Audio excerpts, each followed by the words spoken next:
কালী ঠাকুর চাকরি দেয়? দেয় দেয়, ওই যে কথাতেই তো আছে, বিশ্বাসে মেলায় বস্তু, তর্কে বহুদূর।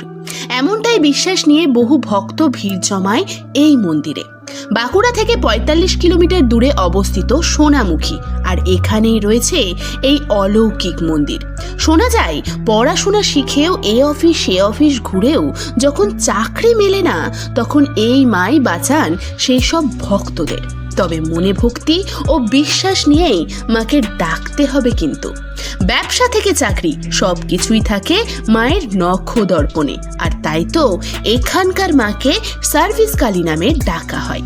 শোনা যায় সোনামুখীর কিছু ব্যক্তি কোনোভাবেই বাস পরিষেবা চালু করার লাইসেন্স পাচ্ছিলেন না, আর ঠিক তখন তারা এই দেবীর কাছেই ১ টাকা বা ১৬ আনা দিয়ে মানত করেন, আর তারপরই নাকি সেই লাইসেন্স অনায়াসেই মিলে যায়। আর সেই থেকেই এখানকার মা হয়ে উঠেছেন জাগ্রত। কালী পুজোর সময় ভক্তের ভিড় হয় এখানে দেখার মতো।